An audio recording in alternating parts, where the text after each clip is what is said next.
Hello students and welcome to online tutor. Online tutor में आपका स्वागत है और यदि आप मेरे चैनल में पहली बार आए हैं तो इसे सब्सक्राइब करना ना भूलें।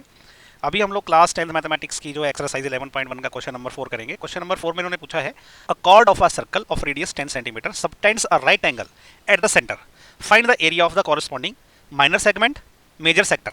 ओके, इसमें पाई जो 3.14 लेना। देखो पहले हम इसका फर्स्ट पार्ट करेंगे, लेकिन पहले क्वेश्चन समझ लेते हैं। इन्होंने एक सर्कल दिया है और बोला है कि इसकी जो रेडियस है ना, इसकी देखो 10 सेंटीमीटर है। ओके, तो ये जो रेडियस है ये 10 सेंटीमीटर है। इसके बाद इन्होंने हमें कॉर्ड दी है। ओके, ये कॉर्ड है, लेकिन इस कॉर्ड की खासियत क्या है? ठीक है, ये कॉर्ड क्या करती है, सेंटर पे कितना एंगल डालती है? राइट एंगल डालती है। राइट एंगल का मतलब देखो, अगर ये कॉर्ड का मैं एंगल देखूं सर्कल पे सेंटर पे, तो ये जो है ना ये 90 डिग्री का है। ये 90 डिग्री का है। ओके, और इसकी ये वाली लेंथ भी कितनी रहेगी? 10 सेंटीमीटर रहेगी, क्योंकि ये भी रेडियस है, ये लेंथ हमको पता नहीं है। ओके, अब देखो इन्होंने क्या पूछा है, पहला माइनर सेगमेंट पूछा है। ओके, तो माइनर सेगमेंट क्या है? ये जो रेड कलर का एरिया दिख रहा है ना आपको, ये माइनर सेगमेंट है। याद रखना, जब सेक्टर बोलेंगे तो आपको ये पूरा ऐसा वाला एरिया निकालना है। ठीक है, कौन सा वाला एरिया? आपको ये वाला एरिया, ये होता है सेक्टर का एरिया, ये जो अभी हाईलाइट हुआ। ओके, और सेगमेंट क्या रहता है? सेगमेंट आपका सिर्फ ये जो रेड कलर वाला इतना एरिया रहता है। ठीक है, चलिए इसका सोल्यूशन करते हैं। सोल्यूशन में हमें क्या है, हमें पहले फर्स्ट पार्ट कर रहे हैं इसका। ओके, तो माइनर सेगमेंट का एरिया देखिए निकालना कैसे, पहले समझ लीजिए, क्योंकि ये रेड कलर का एरिया हमने निकालना है ना, तो हमें इसका फॉर्मूला तो पता नहीं है। तो हम क्या करेंगे, सबसे पहले ये पूरे सेक्टर का एरिया निकालेंगे। ओके, इसका हमें फॉर्मूला पता है, क्या है वो? θ/360 degree multiplied by pi are square. उसमें से हम माइनस कर देंगे इस ट्रायंगल का एरिया। ओके, तो वो देखो ये बचा हुआ रेड कलर का एरिया निकल जाएगा। ओके, तो सबसे पहले क्या क्या दिया वो देख लेते हैं हम, है ना।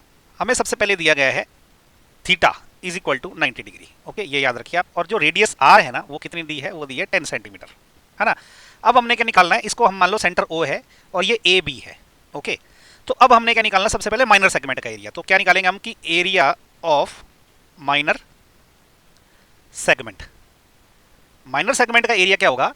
ये होगा आपका सबसे पहले ये जो एरिया है। ओके, कौन सा वाला एरिया? इस पूरे सेक्टर का एरिया। ठीक है, तो वो सेक्टर का एरिया क्या रहेगा? सेक्टर का एरिया होगा θ/360 degree multiplied by pi are square. इसमें से हमने माइनस क्या करना है, एरिया ऑफ, क्या किसका एरिया माइनस करना है? एरिया ऑफ ट्रायंगल, ये वाला triangle A O B. Okay, A O B. ठीक है, ये अब ये देखिए थीटा में 90 डिग्री दे रखा है, तो ये हो गया 90 डिवाइडेड बाय 360। ओके, पाई की वैल्यू बोला 3.14 लेनी है, तो ये हो गया 3.14। ओके, मल्टीप्लाइड बाय आर की वैल्यू 10 दी है, तो 10 गुणा 10 minus area of triangle A O B क्या है? देखो इस ट्रायंगल को अगर आप ध्यान से देखोगे ना, क्योंकि 90 डिग्री का एंगल है, अगर मैं इसका बेस ये पकड़ लूँ 10 सेंटीमीटर, तो इसकी हाइट क्या हो जाएगी? 10 सेंटीमीटर हो जाएगी। तो ये क्या हो जाएगा? 1/2। हमें पता है ट्रायंगल का एरिया क्या होता है? Base multiplied by height. अगर मैं इसको बेस लेता हूं तो ये हाइट है, अगर ये हाइट लेता हूं तो ये बेस है, क्योंकि देखो राइट एंगल ट्रायंगल का अगर मैं ध्यान से आपको बताऊं 90 डिग्री वाले कोण, ये देखो ये 90 डिग्री वाले जो ट्रायंगल है ना, ये है 90 डिग्री, तो ये बेस है, ये हाइट है। ओके, तो एक लाइन जो है बेस है, दूसरी हाइट है, तो मैं इसको बेस पकड़ रहा हूँ, इसको हाइट पकड़ ले रहा हूँ, तो ये हो गया 10 गुणा 10। तो बस ये हो गया। ओके, तो ये जो माइनर सेगमेंट है ना रेड कलर में, इसका एरिया क्या आ गया? ये आ गया। हमने इसमें क्या किया, ये सेक्टर का एरिया, ओके, माइनस ये ट्रायंगल का एरिया। ओके, तो ये जो सेक्टर का एरिया का फॉर्मूले से हमने निकाला, और ट्रायंगल का एरिया कैसे निकाला? 1/2 गुणा बेस इंटू हाइट। ओके, तो देखो अब इसको कर लेते हैं। 0 से 0 कट गया, 9 से 9 एकम 9, 9 चौके 36, तो ये कितना हो गया? 1/4, है ना, मल्टीप्लाइड बाय देखो 3.14 है, इसको 10 गुणा 10 करेंगे तो ये जो डेसिमल है यहाँ किसका जाएगा? तो ये 314 हो जाएगा। ठीक है, माइनस ये 2 से कट जाएगा, 5 हो जाएगा, तो ये क्या? 10 गुणा 5 कितना हो जाएगा? ये 50 हो जाएगा। ठीक है, ये किसके बराबर होगा? यहाँ पे मैं रफ काम कर लेता हूँ, 314 डिवाइडेड बाय 4 कर लेते हैं। ओके, तो 314/4 क्या होता है? ठीक है, एक एक्चुअली इतना करने की जरूरत नहीं, लेकिन चलिए आपके लिए मैं कर लेता हूँ। देखो 7 चौके कितना होता है? 28। ओके, 3 बच गया। ओके, और ये 4 नीचे उतरा, तो 8 चौके कितना होता है? 32। ठीक है, ये बच गया 2। अभी क्या 2 से चलता नहीं है, तो पॉइंट लगेगा। ओके, और यहाँ 0 लग जाएगा, तो ये आ जाएगा 78.5। तो ये कितना हो गया आपका? 78.5 माइनस 50। ओके, तो ये कितना नहीं रहेगा? तो इसको मैं यहाँ पे कर लेता हूँ, ये क्या होगा? 78.5 माइनस 50, तो यानी कि 50.0। ओके, 5 में से 5 0 गई 0 पॉइंट, 8 में से 0 गया 8, और 5 में से 2 गए, सॉरी 5 में से 7 गए, 2 रह गया, तो ये कितना आ गया? 28.5। तो ये कितना आ गया? 78.5 माइनस 50 कितना हो गया? 28.5। तो इसका यूनिट करेंगे, क्योंकि रेडियस सेंटीमीटर में है ना, तो इसके यूनिट रहेंगे सेंटीमीटर स्क्वायर। तो ये है आंसर हमारे किसका? फर्स्ट पार्ट का। तो ये निकल गया सेगमेंट। सेगमेंट किसका निकल गया? ये माइनर सेगमेंट का। अभी हमें मेजर सेक्टर निकालना है। ओके, तो वो निकालने के लिए सबसे पहले मैं क्या करता हूँ, इसको थोड़ा सा डिलीट कर लेता हूँ ताकि जगह बन जाए। मैंने जानबूझ के डिलीट नहीं किया। ओके, अभी हम सेकंड पार्ट करेंगे। तो सेकंड पार्ट को करने का ना बड़ा सिंपल सा तरीका है।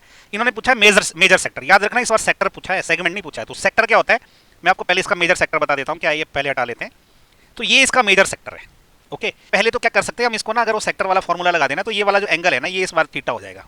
ठीक है, तो इस बार का ये थीटा कितना रहेगा? 90 माइनस 360, क्योंकि पूरा एंगल 360 है, उसमें से 90 माइनस कर दो तो वो 270 आ जाएगा। तो मैं ऐसा लिख सकता हूँ कि एंगल ऑफ मेजर सेक्टर का एंगल क्या है? एंगल ऑफ मेजर सेक्टर, ठीक है, ये कितना है, ये है आपका 360 माइनस 90, ओके, ये कितना हो गया 270 डिग्री।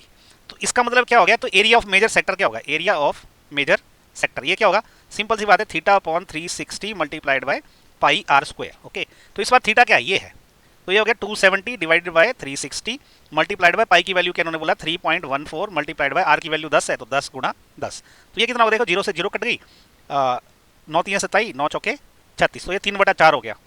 तो ये कितना हो जाएगा, इसको मैं यहाँ पे ऐसे लिख सकता हूँ, तो मैं 3.14 में अगर मैं 10 × 10 मल्टीप्लाई कर दूँ तो डेसिमल यहाँ पे खिसक जाएगा, तो ये हो जाएगा 3 गुणा 314/4। ओके, तो ये कितना हो जाएगा, अभी 314 गुणा 3 कर लेते हैं, देखो 3 गुणा 4 कितना होता है 12, एक बच गया, 3 कम 3, 3 और 1 ये 4 हो गया। ओके, अब 3 3 9 हो गया, तो ये हो गया 942/4।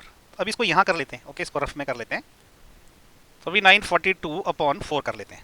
ओके, तो ये क्या आएगा, देखो 4 दूणे 8, हमारे पास अभी एक बच गया, 4 उतर गया ऊपर से, ठीक है, 4 3 कितना होता है 12, ओके, 2 उतर गया नीचे से, 2 बच गया और 2 और ऊपर से उतरा, तो अभी क्या हो गया 5 चौके कितना होता है 20 होता है। ओके, तो यहाँ मैं फिर इसको कर लेता हूँ, देखो 22 और 20 है, इसमें से माइनस होगा, तो ये 2 बच गया, 2 से तो 4 नहीं चलता, तो उसके लिए पॉइंट लगेगा, उसके बदले यहाँ 0 लग जाएगा, 5 चौके कितना होता है 20 होता है, ठीक है, तो ये आ गया 235.5। तो अभी ये कितना हो जाएगा हमारा, ये हो जाएगा आपका 235.5। ओके, ये क्या होगा, इसके जो ये है आपका यूनिट्स जो है वो रहेंगे सेंटीमीटर स्क्वायर। ओके, तो इसी के साथ जो है ये क्वेश्चन भी खत्म हो गया। यदि आपको मेरा वीडियो पसंद आए तो इसको लाइक शेयर और सब्सक्राइब जरूर करना है आपने। So thank you so much for watching my video, thank you.